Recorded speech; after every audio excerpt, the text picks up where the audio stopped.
ਇਹ ਉਸ ਆਡੀਓ ਮੁਤਾਬਕ ਜੋ ਕੁਝ ਵੀ ਉਹ ਆਡੀਓ 'ਚ ਕਿਹਾ ਉਹ ਕੁਝ ਹੋ ਰਿਹਾ ਹੈ ਵੀਡੀਓ ਦਾ ਆਪਾਂ ਮੈਂ ਕਿਹਾ ਮੀਡੀਆ 'ਚ ਕਿਹਾ ਤੁਸੀਂ ਆਨਲਾਈਨ ਦੇਖ ਰਹੇ ਸਭ ਕੁਝ ਦਿਖ ਰਿਹਾ ਜਨਤਾ ਨੂੰ ਦਿਖ ਰਿਹਾ ਇਹਨੂੰ ਪ੍ਰਧਾਨ ਬਣਾਤਾ ਇਹਨੂੰ ਵੈਸੇ ਹੀ ਅਨਾਉਂਸ ਕਰ ਦਿਓ ਬਾਹ ਖੜ ਕੇ ਨਾ ਬਾਹ ਖੜੀ ਕਰਕੇ ਕਹਿੰਦੇ ਹੁੰਦੇ ਵੀ ਭਾਈ ਆਹ ਪ੍ਰਧਾਨ ਹੈ ਬਾਕੀ ਸਾਰੇ ਬੈਠ ਜਾਓ ਆਰਾਮ ਦੇ ਨਾਲ। ਇਹ ਸਿੱਧੀ ਤਾਨਾਸ਼ਾਹੀ ਹੈ ਜਿੱਦਾਂ ਉਹ ਭਲਵਾਨ ਨਹੀਂ ਕੁਸ਼ਤੀ 'ਚ ਕੋਲ ਲੱਗੇ ਬਾਹ ਫੜ ਕਹਿੰਦੇ ਵੀ ਇਹ ਜਿੱਤ ਗਿਆ ਵੀ ਸਿੱਧੀ ਤਾਨਾਸ਼ਾਹੀ ਇੱਥੋਂ ਸਾਫ਼ ਜ਼ਾਹਰ ਹੁੰਦਾ ਵੀ ਤਾਨਾਸ਼ਾਹੀ ਹੈ। ਪੰਜਾਬੀ 'ਚ ਕਹਿੰਦੇ ਜਿਹੜੇ ਸਾਡੇ ਪੰਜਾਬੀ 'ਚ ਜ਼ਿਆਦਾ ਗੋਲੀ ਕਹਿਣ ਨਾਲੋਂ ਵੀ ਪੰਜਾਬੀ 'ਚ ਕਹਿ ਦਈਏ ਵੀ ਗੁੰਡਾ ਰਾਜ ਗੁੰਡਾ ਰਾਜ ਠੀਕ ਹੈ ਨਾ। ਜਿਹੜੇ ਕਿ ਇਹਨਾਂ ਦੇ ਸੀਨੀਅਰ ਮੰਤਰੀ ਕਹਿ ਰਹੇ ਪਿੱਛੇ ਵੀਡੀਓ ਵੀ ਆਡੀਓ ਸਾਰਾ ਕੁਝ ਚੱਲੀਆਂ ਤੁਸੀਂ ਵਾਰ-ਵਾਰ ਇੱਕੋ ਗੱਲ ਕਹਿਣਾ ਨਹੀਂ ਠੀਕ ਲੱਗਦੀ ਉਹ ਤੁਸੀਂ ਸਾਰਿਆਂ ਨੇ ਦੇਖੀਆਂ। ਉਹ ਇਹ ਹੈ ਵੀ ਇਹ ਹੁਣ ਧੱਕਾ ਸੀ ਚਲਾਉਣਾ ਤੁਸੀਂ ਜਿੰਨਾ ਜ਼ੋਰ ਲਾ ਸਕਦੇ ਲਾਓ। ਇਹਨਾਂ ਦੇ ਸੁਪਰੀਮੋ ਤਾਂ ਆਪ ਕਹਿੰਦੇ ਨੇ ਵੀ ਭਾਈ ਜਿੰਨੇ ਗੈਂਗਸਟਰ ਨੇ ਪੰਜਾਬ ਛੱਡ ਜਿਓ। ਕੀ ਇਹ ਗੈਂਗਸਟਰਵਾਦ ਤੋਂ ਕੀ ਇਹ ਘਿਨਾਉਣੀਆਂ ਹਰਕਤਾਂ ਲੁੱਟਾਂ ਖੋਹਾਂ ਤੋਂ ਘੱਟ ਨੇ? ਕਿਸੇ ਦੇ ਪੇਪਰ ਖੋਹ ਲੈਣੇ ਸ਼ਰੇਆਮ ਪੁਲਿਸ ਨੂੰ ਗਾਈਡ ਕਰਨਾ ਵੀ ਭਾਈ ਐਂ ਕਰਨਾ ਬੇਸ਼ੱਕ ਕਥਿਤ ਹੈ ਆਡੀਓ ਪਰ ਜੇ ਸੱਚੀ ਹੋਵੇ ਤਾਂ ਉਹਨਾਂ ਦੇ ਫੀਤੀਆਂ ਲੱਥਦੀਆਂ ਤੁਸੀਂ ਦੇਖਿਆ ਲੋਕੀ ਜੇਲ੍ਹਾਂ 'ਚ ਜਾਂਦੇ ਦੇਖੇ 20-20 ਸਾਲ ਬਾਅਦ ਸਜ਼ਾ ਹੁੰਦੀ ਪਈ ਸਜ਼ਾ ਤੇ ਹੋ ਰਹੀ ਨਾ। ਮੈਂ ਗੱਲ ਕਰਦਾ ਵੀ ਪੁਲਿਸ ਨੂੰ ਥੋੜਾ ਜਿਹਾ ਆਪਣੇ ਦਾਇਰੇ 'ਚ ਰਹਿ ਕੇ ਕੰਮ ਕਰਨਾ ਚਾਹੀਦਾ ਜੋ ਜਾਇਜ਼ ਹੈ। ਸਾਮਦਾਮ ਦੰਡਵੇਦ ਚੱਲ ਗਿਆ ਉਹ ਚੱਲ ਗਿਆ ਤੁਹਾਡੇ ਸਾਹਮਣੇ ਚੱਲਦਾ ਪਿਆ ਅਜੇ ਤੇ ਚੱਲੂਗਾ ਹੋਰ ਅਜੇ ਚਲਾਊਗਾ ਜੇ।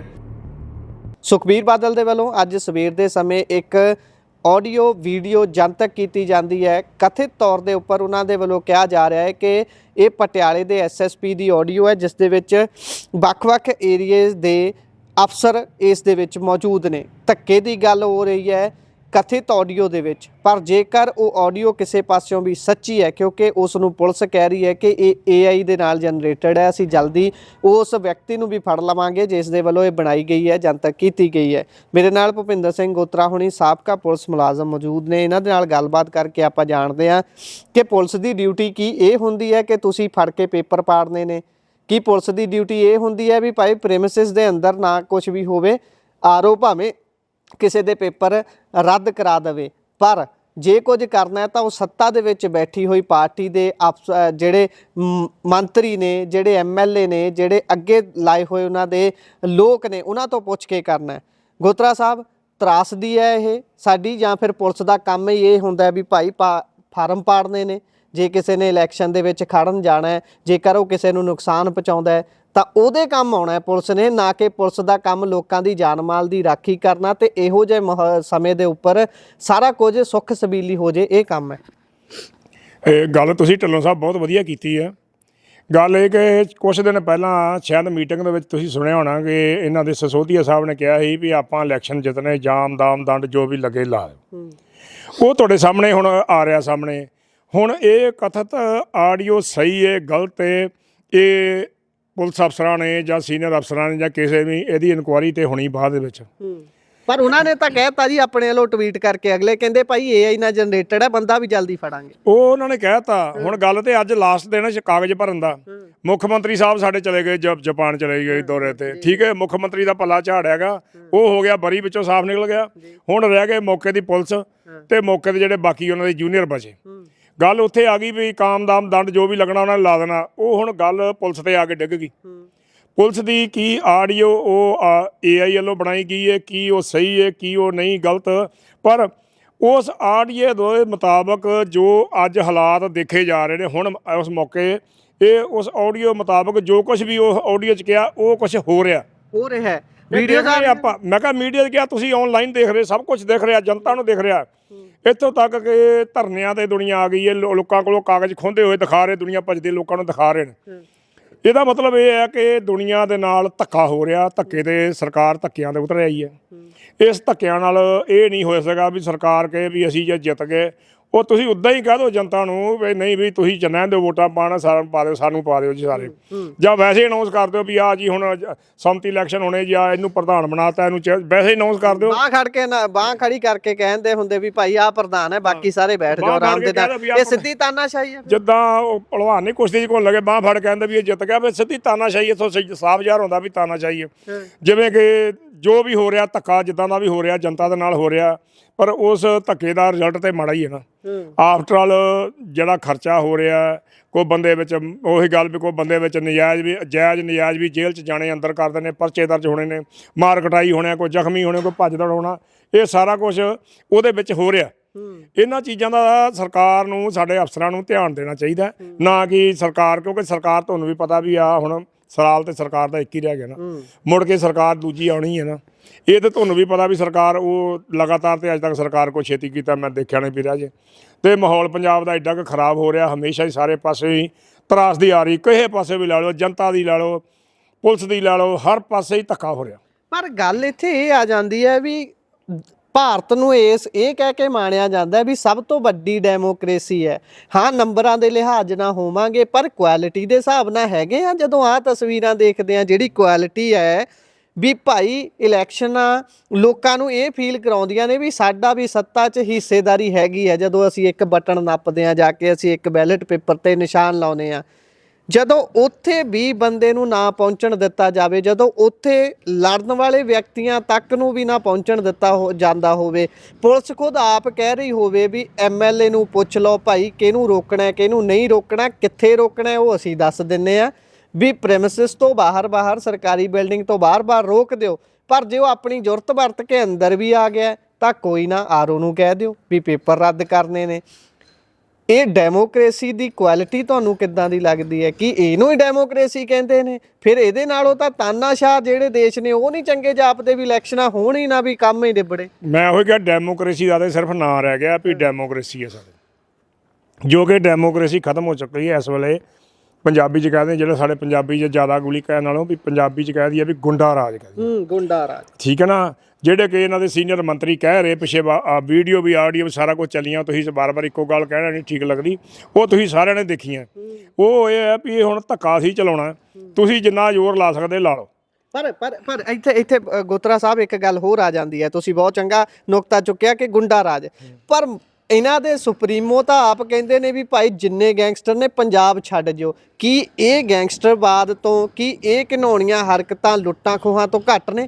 ਕਿਸੇ ਦੇ ਪੇਪਰ ਖੋਹ ਲੈਣੇ, ਸ਼ਰੇਆਮ ਪੁਲਿਸ ਨੂੰ ਗਾਈਡ ਕਰਨਾ ਵੀ ਭਾਈ ਐਂ ਕਰਨਾ, ਬੇਸ਼ੱਕ ਕਥਿਤ ਹੈ ਆਡੀਓ, ਪਰ ਜੇ ਸੱਚੀ ਹੋਵੇ ਤਾਂ ਕੀ ਇਹ ਗੁੰਡਾ ਰਾਜ ਤੋਂ ਘੱਟ ਹੈ? ਮੈਂ ਤਾਂ ਇੱਕੋ ਗੱਲ ਕਹਿਤੀ ਨਾ ਸਾਰੀਆਂ ਗੱਲਾਂ ਦੇ ਵੀ ਗੁੰਡਾ ਰਾਜ 'ਚ ਕੋਈ ਕਮੀ ਨਹੀਂ ਰਹਿ ਗਈ। ਹੁਣ ਜਦੋਂ ਦੀ ਇਹ ਸਰਕਾਰ ਬਣੀ ਪੰਜਾਬ ਦੇ ਵਿੱਚ ਕਿੰਨਾ ਗੈਂਗਸਟਰਵਾਦ ਵਧਿਆ, ਕਿੰਨਾ ਪੰਜਾਬ ਦੇ ਵਿੱਚ ਖੂਨ ਖਰਾਬਾ ਹੋ ਰਿਹਾ, ਕਿੰਨੇ ਮਰਡਰ ਹੋ ਰਿਹਾ, ਕਿੰਨੀਆਂ ਲੁੱਟਾਂ ਖੋ ਹੋ ਰਹੀਆਂ, ਦਿਨ ਤੋਂ ਦਿਨ ਕੁਛ ਨਾ ਕੋਈ ਵੱਧਦਾ ਜਾ ਰਿਹਾ, ਘਟਦਾ ਨਹੀਂ। ਲੋਕਾਂ ਨੂੰ ਘਰਾਂ ਦੇ ਵਿੱਚੋਂ ਨਿਕਲਣਾ ਔਖਾ ਹੋ ਗਿਆ ਤੇ ਪੁਲਿਸ ਨੂੰ ਸੰਭਾਲਣਾ ਔਖਾ ਹੋ ਗਿਆ। ਹੁਣ ਤੁਸੀਂ ਕਹੋਗੇ ਵੀ ਪੁਲਿਸ ਨੂੰ ਸੰਭਾਲਣਾ ਕਿੱਦਾਂ ਹੋ ਗਿਆ ਤੇ ਲੋਕਾਂ ਨੂੰ ਘਰਾਂ 'ਚੋਂ ਨਿਕਲਣਾ ਕਿੱਦਾਂ ਔਖਾ ਹੋ ਗਿਆ। ਹੁਣ ਘਰਾਂ 'ਚੋਂ ਜੇ ਬੰਦਾ ਕੋਈ ਬਾਹਰ ਵੇਲੇ ਕੋਲੇ ਨਿਕਲਦਾ, ਕਿਤੇ ਕੋਈ ਵਾਰਦਾਤ ਹੋ ਜੀ, ਕੋਈ ਐਮਰਜੈਂਸੀ ਜਾਣਾ ਹੀ ਪੈ ਜਾਂਦਾ, ਉੱਥੇ ਖਰਾਬੀ ਇਹ ਹੈ ਕਿ ਪੁਲਿਸ ਨੂੰ ਉੱਥੇ ਸੰਭਾਲਣਾ ਹੈ। ਕੋਲ ਵੀ ਰੋਡ 'ਤੇ ਤੁਰੇ ਜਾਂਦੇ ਨੂੰ ਕੋਈ ਮਾਰ ਗਿਆ, ਪੁਲਿਸ ਨੂੰ ਹੁਣ ਸੰਭਾਲਣਾ। ਮੰਨ ਲਓ ਇਲਾਕਾ ਇਹ ਮੇਰੇ ਏਰੀਏ 'ਚ ਵਾਰਦਾਤ ਹੋ ਗਈ ਤੇ ਬੰਦਾ ਤਾਂ ਨਿਕਲ ਜਾਂਦਾ, ਉਦੋਂ ਤੱਕ ਪਟਿਆਲੇ ਲਾਗੇ ਪਹੁੰਚ ਜਾਂਦਾ, ਪੁਲਿਸ ਕੀ ਕਰੂ ਉੱਥੇ? ਫਿਰ ਨੈਚੁਰਲ ਗੱਲ ਪੁਲਿਸ ਨੂੰ ਸੰਭਾਲਣਾ ਔਖਾ ਹੋ ਗਿਆ। ਇਹਨਾਂ ਚੀਜ਼ਾਂ ਨੂੰ ਸੰਭਾਲਣਾ ਬਹੁਤ ਔਖਾ ਹੋ ਗਿਆ। ਇਹਨੂੰ ਜੇ ਅਸੀਂ ਜਨਤਾ ਰਲ ਕੇ ਕੰਟਰੋਲ ਕਰ ਦਈਏ ਤੇ ਜਨਤਾ ਨੂੰ ਆਪਣਾ ਡਰ ਹੁੰਦਾ ਵੀ ਯਾਰ ਸਾਨੂੰ ਨਾ ਕੋਈ ਮਾਰ ਜਾਵੇ, ਜਨਤਾ ਵੀ ਇੱਥੋਂ ਪੈਰ ਪਿੱਛੇ ਖਿੱਚਣ ਲੱਗਦੀ ਹੈ। ਇੰਨਾ ਕੁ ਇਸ ਵੇਲੇ ਪੰਜਾਬ ਦੇ ਵਿੱਚ ਕ੍ਰਾਈਮ ਦਾ ਹਾਲ ਬੁਰਾ ਹੋ ਗਿਆ ਕਿ ਮੌਕੇ ਤੇ ਕੁਝ SHO ਲੱਗਣੇ ਔਖੇ ਹੋ ਗਏ।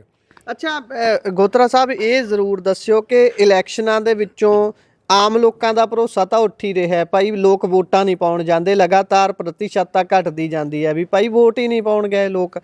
ਪਰ ਦੂਸਰੇ ਪਾਸੇ ਜਿਹੜੇ ਲੜਦੇ ਨੇ ਚੋਣਾਂ, ਜਿਹੜੇ ਲੰਬੇ ਸਮੇਂ ਤੋਂ ਲੜਦੇ ਆਏ ਨੇ, ਕਈ 10-10 ਵਾਰ ਵੀ MLA ਬਣ ਗਏ ਨੇ, ਭਰੋਸਾ ਤਾਂ ਉਹਨਾਂ ਦਾ ਵੀ ਨਹੀਂ ਇਸ ਹਿਸਾਬ ਨਾਲ ਜਾਪਦਾ। ਫਿਰ ਜੇ ਤੁਸੀਂ ਇਸ ਤਰੀਕੇ ਦੇ ਨਾਲ ਪੇਪਰ ਖੋਹ ਕੇ, ਪ੍ਰੈਸ਼ਰ ਪਾ ਕੇ, ਇਲੈਕਸ਼ਨ ਕਮਿਸ਼ਨ ਨੂੰ ਵਰਤ ਕੇ ਹੀ ਵੋਟਾਂ ਕਰਾਉਣੀਆਂ ਨੇ, ਫਿਰ ਤਾਂ ਇਹ ਸਾਬਤ ਹੋ ਗਿਆ ਨਾ ਵੀ ਤੁਹਾਡਾ ਵੀ ਉਸ ਸਿਸਟਮ ਦੇ ਵਿੱਚ ਕੋਈ ਬਹੁਤਾ ਭਰੋਸਾ ਨਹੀਂ ਹੈਗਾ, ਤੁਸੀਂ ਆਪਣੇ ਹਿਸਾਬ ਨਾਲ ਹੀ ਚਲਾਉਣਾ ਚਾਹੁੰਦੇ ਹੋ।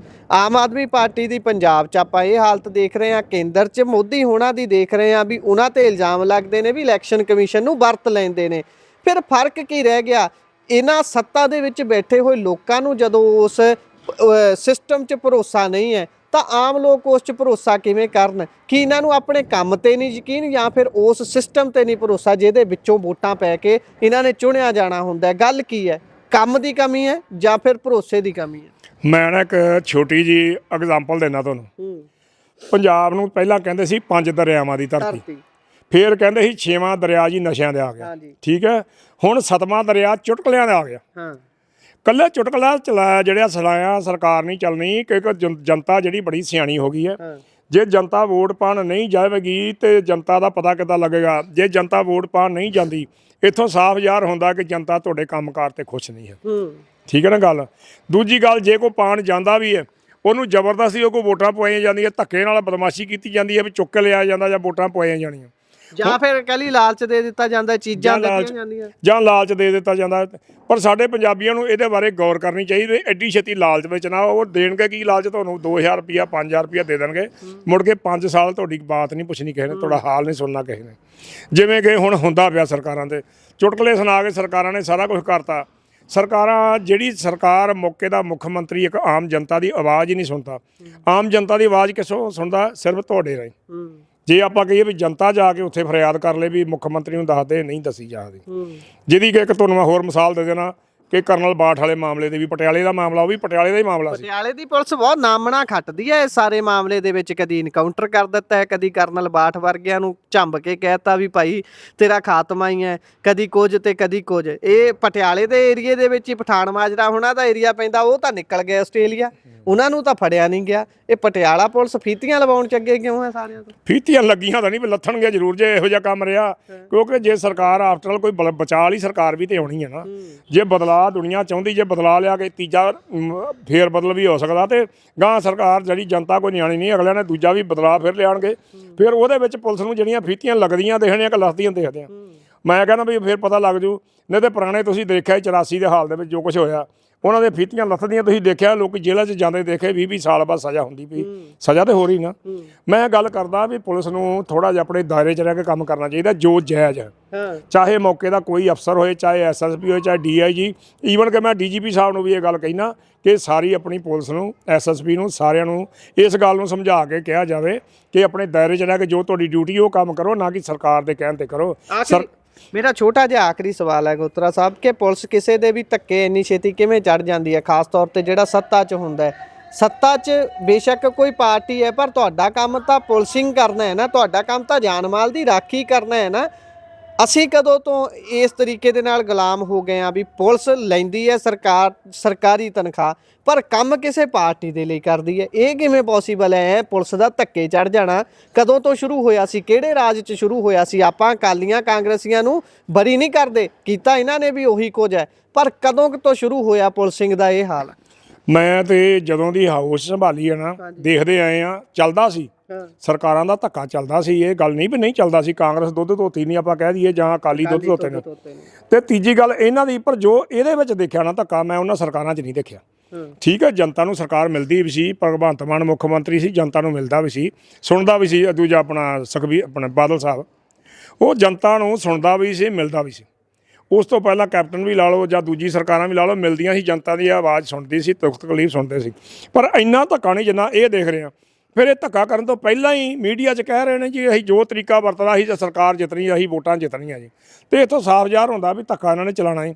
ਸਾਮਦਾਮ ਦੰਡਭੇਦ ਚੱਲ ਗਿਆ, ਉਹ ਚੱਲ ਗਿਆ, ਤੁਹਾਡੇ ਸਾਹਮਣੇ ਚੱਲਦਾ ਪਿਆ। ਅਜੇ ਤਾਂ ਚੱਲੂਗਾ, ਹੋਰ ਅਜੇ ਚਲਾਊਗਾ। ਜੇ ਜਦੋਂ ਫਾਈਨਲ ਇਲੈਕਸ਼ਨ ਹੋਣਗੇ ਉਦੋਂ ਚਲਾਉਣਗੇ, ਸਾਰਾ ਤਰੀਕਾ ਵਰਤਣਗੇ, ਲੋਕਾਂ ਨੂੰ ਅੰਦਰ ਵੀ ਦੇਣਗੇ, ਬੰਦ ਵੀ ਕਰਨਗੇ, ਕਈਆਂ ਦੀ ਆਵਾਜ਼ ਜਿਹੜੀ ਦੱਬਣਗੇ ਵੀ, ਇਹ ਸਾਰਾ ਕੁਝ ਕਰਨਗੇ। ਪੁਲਿਸ ਮੁਲਾਜ਼ਮਾਂ ਨੂੰ ਕੀ ਸੁਨੇਹਾ ਤੁਹਾਡਾ ਇਸ ਸਾਰੇ ਦੇ ਵਿੱਚ? ਪੁਲਿਸ ਮੁਲਾਜ਼ਮਾਂ ਨੂੰ ਮੇਰਾ ਹੱਥ ਜੋੜ ਕੇ ਬੇਨਤੀ ਹੈ, ਮੇਰੇ ਵੀਰੋ, ਸਰਕਾਰ ਦਾ ਰਹਿ ਗਿਆ 1 ਸਾਲ, ਤੇ ਤੁਸੀਂ ਪੰਗਾ ਐਵੇਂ ਲੈ ਕੇ ਤੇ ਮੁੜ ਕੇ ਇਹ ਜਿਹੜਾ ਸੰਭਾਲਣਾ ਬੜਾ ਔਖਾ, ਇਹ ਜਿਹੜਾ ਖਲਾਰਾ ਪਿਆ ਨਾ, ਇਹਨੂੰ ਇਕੱਠਾ ਕਰਨਾ ਬੜਾ ਔਖਾ ਹੁੰਦਾ ਹੈ। ਜੋ ਤੁਹਾਡੇ ਦਾਇਰੇ 'ਚ ਕੰਮ ਰਹਿੰਦਾ ਉਹੀ ਕਰੋ। ਵੱਧ ਤੋਂ ਵੱਧ ਤੁਹਾਡੀ ਬਦਲੀ ਹੋ ਸਕਦੀ ਹੈ, ਇਸ ਤੋਂ ਇਲਾਵਾ ਹੋਰ ਤੁਹਾਡਾ ਕੁਝ ਨਹੀਂ ਕਰਨਾ। ਸਸਪੈਂਡ ਕਰ ਦੇਣਗੇ, ਕੱਲ੍ਹ ਤੋਂ ਕਰ ਦੇਣਗੇ ਸਸਪੈਂਡ। ਤੁਹਾਡੀ ਬਦਲੀ ਜ਼ਰੂਰ ਹੋ ਸਕਦੀ ਹੈ, ਤਨਖਾਹ ਨਹੀਂ ਤੁਹਾਡੀ ਬੰਦ ਹੋਣੀ। ਸੋ ਮੇਰੀ ਤੇ ਇੱਕ ਉਹਨਾਂ ਨੂੰ ਬੇਨਤੀ ਹੈ ਕਿ ਆਪਣੇ ਦਾਇਰੇ 'ਚ ਕੰਮ ਕਰੋ, ਤੇ ਨਾ ਇਹਨਾਂ ਦੇ ਗੇੜੇ 'ਚ ਆਇਓ, ਤੇ ਨਾ ਧੱਕਾ ਕਿਸੇ ਨਾਲ ਕਰਿਓ। ਕਿਉਂਕਿ ਅੱਜ ਕੱਲ੍ਹ ਮੀਡੀਆ ਇੰਨਾ ਕੁ ਹਾਈਲਾਈਟ ਹੋਇਆ ਹੈ ਕਿ ਹਰ ਚੀਜ਼ ਨੋਟ ਕਰਦਾ ਹੈ। ਜੇ ਤੁਸੀਂ ਕਦੇ ਇਲਾਕੇ ਦੇ ਵਿੱਚ ਜਾਂਦੇ ਹੋ, ਲੋਕਾਂ ਦੇ CCTV ਕੈਮਰੇ 'ਚ ਕੈਦ ਹੋ ਜਾਂਦਾ, ਹਰ ਜਗ੍ਹਾ ਤੁਸੀਂ ਕੈਦ ਹੋ ਜਾਂਦੇ ਹੋ। ਸੋ ਇਹਨਾਂ ਗੱਲਾਂ ਦਾ ਧਿਆਨ ਰੱਖਿਓ। ਮੈਂ ਜ਼ਿਆਦਾ ਨਾ ਕੁਛ ਕਹਿੰਦਾ। ਸਤਿ ਸ਼੍ਰੀ ਅਕਾਲ ਜੀ ਸਾਰਿਆਂ। ਇਹ ਵਾਰਸ ਭਰਾਵਾਂ ਦੇ ਗਾਣੇ ਦੀ ਲਾਈਨ ਹੈ ਕਿ ਬੋਤਲ ਲਈ ਵੋਟ ਨਾ ਵੇਚੋ, ਨਸ਼ੇ ਨੇ ਲੈ ਜਾਣਾ ਹੈ, ਇੱਕ ਗਲਤੀ ਨਾਲ ਦੇਸ਼ ਨੇ ਬੁੱਚਣਾ ਬਸ ਪੈ ਜਾਣਾ ਹੈ।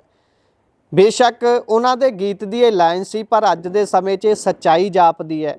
ਬੁੱਚੜਾਂ ਵਰਗਾ ਵਤੀਰਾ ਉਹਨਾਂ ਲੋਕਾਂ ਦਾ ਹੋ ਚੁੱਕਿਆ ਹੈ ਜਿਹੜੇ ਸੱਤਾ 'ਚ ਬੈਠੇ ਹੋਏ ਨੇ, ਸਿਰਫ ਤੇ ਸਿਰਫ ਵੋਟਾਂ ਲੈਣ ਦੀ ਖਾਤਰ, ਚੋਣਾਂ ਜਿੱਤਣ ਦੀ ਖਾਤਰ, ਵਿਰੋਧੀਆਂ ਨੂੰ ਢਾਉਣ ਦੀ ਖਾਤਰ ਉਹ ਹੱਥਕੰਡੇ ਵਰਤੇ ਜਾਂਦੇ ਨੇ, ਜਿਹੜੇ ਆਮ ਤੌਰ ਤੇ ਐਂ ਜਾਪਦਾ ਕਿ ਜਿਹੜੀਆਂ ਚੀਜ਼ਾਂ ਅਸੀਂ ਕਿਸੇ ਵੀ ਹੱਦ ਤੇ ਜਾ ਕੇ ਨਹੀਂ ਕਰ ਸਕਦੇ, ਉਹ ਆਮ ਚੋਣਾਂ ਜਿੱਤਣ ਲਈ ਕਰ ਲਈਆਂ ਜਾਂਦੀਆਂ ਨੇ। ਸਥਿਤੀ ਡਾਵਾਡੋਲ ਹੈ, ਜਿੱਥੇ ਕਿਹਾ ਜਾਂਦਾ ਹੈ ਕਿ ਭਾਈ ਇਹ ਧਰਤੀ ਗੁਰੂਆਂ ਪੀਰਾਂ ਦੀ ਹੈ, ਉੱਥੇ ਜਿਹੜੇ ਸਾਂਤਾਮ ਦੰਡ ਭੇਤ ਦਿੱਲੀ ਤੋਂ ਆ ਕੇ ਲੋਕ ਚਲਾ ਰਹੇ ਨੇ ਉਹ ਸਾਰਿਆਂ ਦੇ ਸਾਹਮਣੇ ਨੇ। ਸਥਿਤੀ ਤੁਹਾਡੇ ਨਾਲ ਸਾਂਝੀ ਕੀਤੀ ਹੈ ਭੁਪਿੰਦਰ ਸਿੰਘ ਗੋਤਰਾ, ਸਾਬਕਾ ਪੁਲਿਸ ਮੁਲਾਜ਼ਮ, ਉਹਨਾਂ ਦੇ ਨਾਲ ਗੱਲਬਾਤ ਕੀਤੀ ਹੈ। ਵਿਚਾਰ ਰਾਏ ਟਿੱਪਣੀਆਂ ਤੁਸੀਂ ਆਪਣੀਆਂ ਜ਼ਰੂਰ ਸਾਂਝੇ ਕਰਿਓ। ਜੁੜੇ ਰਹੋ Punjabi radio Punjabi TV USA ਦੇ ਨਾਲ। ਧੰਨਵਾਦ, ਸਤਿ ਸ਼੍ਰੀ ਅਕਾਲ।